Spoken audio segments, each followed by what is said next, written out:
Karnataka high court का फैसला। सरकती जाए है रुख से नकाब आहिस्ता आहिस्ता।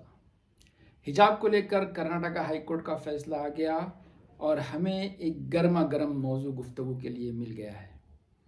मैं सामाइन को आम तौर से और हमारे ग्रामीण कदर उलमा इकराम को ख़ास तौर से तस्वीर का एक और रुख बताना चाहूँगा, अगरचे कि इस रुख पर इतना ज़्यादा पर्दा नहीं है। बक़ौल शायर, सरकती जाए है सर से नकाब आहिस्ता आहिस्ता। मेरी पैदाइश 1962 की है। 70-75 तक हमारा आम मुशाहिदा था कि बुर्का और नकाब गरीब मुस्लिम तबका अपनी शिनाख्त और अपनी गुर्बत छुपाने के लिए पहना करता था। मिडिल क्लास और अमीर तबका इस पहनावे से बहुत दूर था। 80 के दहाई से सऊदी अरब और दुबई और दीगर जो ममालिक थे गल्फ़ के, वहाँ पर कसरत से लोगों का आना जाना शुरू हुआ। तो एक तरफ हमारी माशी हालत बहुत बेहतर होने लगी, तो हमारे ख़वातीन में बिलउमूम जो एहसास कमतरी का शिकार था वो बिल्कुल ख़त्म होना शुरू हुआ। दूसरी तरफ सऊदी माशरत और इस्लामी तालीमात से भी काफ़ी कुछ हद तक आगाही बढ़ने लगी।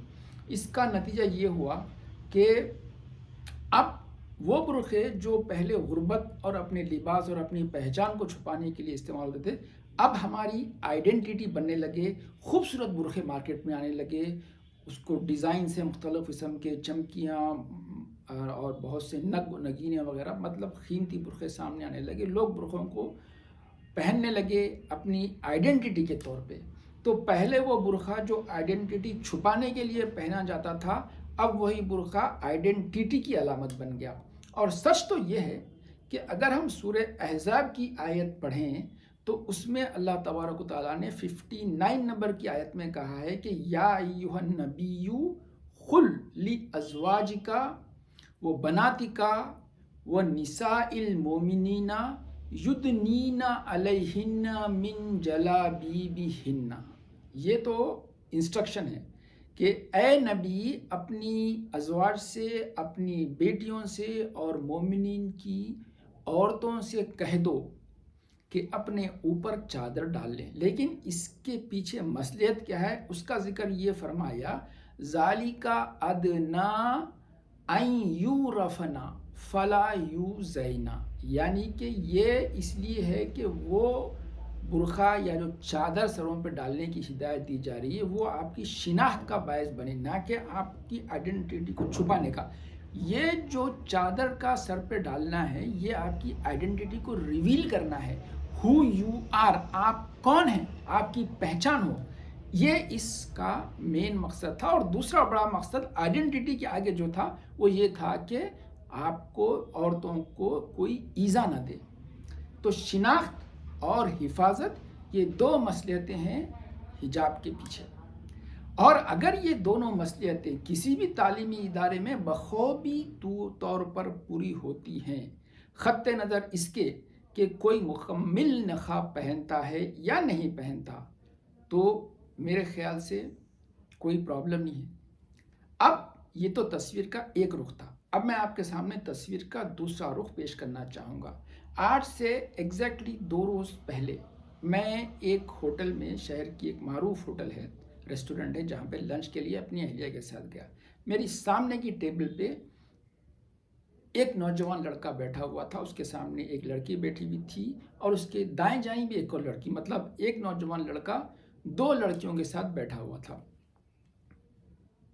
और कुछ इस तरह लंच में मसरूफ़ था कि वो अपने हाथों से बड़े प्यार से एक लड़की को अपने हाथों से निवाला खिला रहा था और जो दूसरी लड़की थी वो वक्फे वक्फे से इस नौजवान लड़के को चेहरे पर बोसा दे रही थी, खा भी रही थी।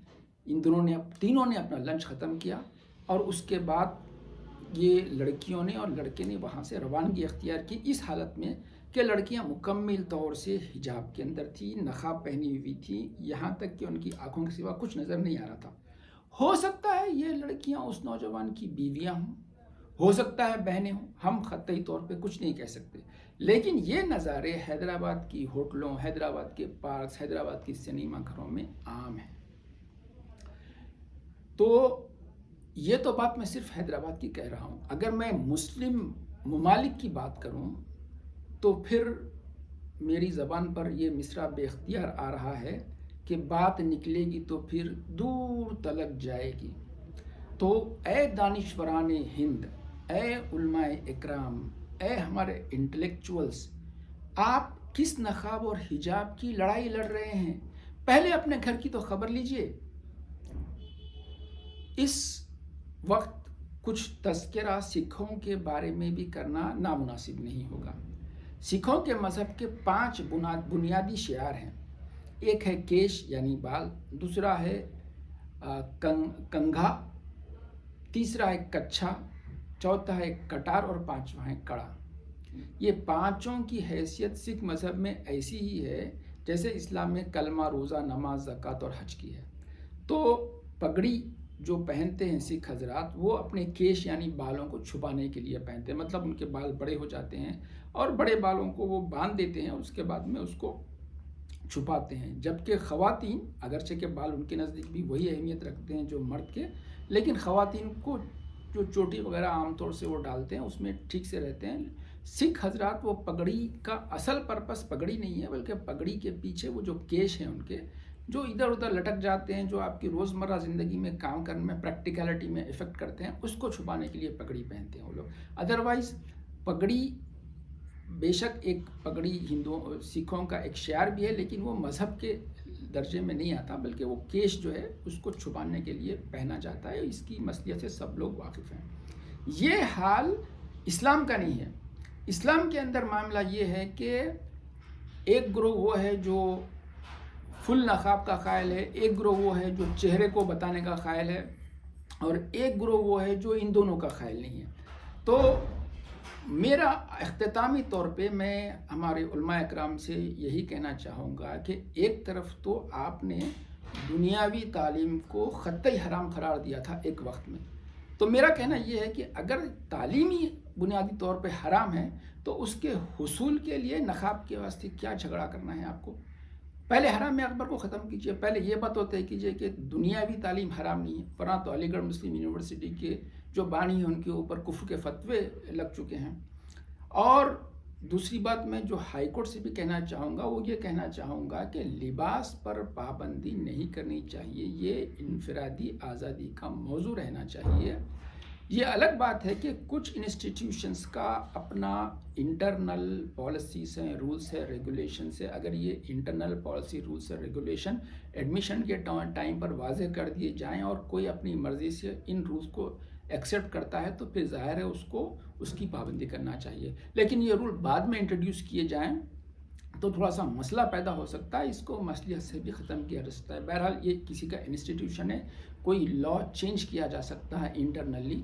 تو اگر کسی اسکول نے، کسی تعلیمی ادارے نے لباس کے اندر سے صرف نقاب یا حجاب کے اوپر پابندی کو ختم کیا اور ایک یونیفارم بنایا کہ سب کے سب یہ ہیں، اور ہماری جو مین مصلحت حجاب کو لے کر ہے، شناخت، اور اس سے بڑی جو شناخت کے لیے جو مصلحت ہے وہ ہے حفاظت، اگر یہ پوری ہو رہی ہے تو میرے خیال میں یہ اتنا زیادہ بڑا ایشو نہیں ہے جتنا بڑا ایشو ہم اس کو بنا رہے ہیں.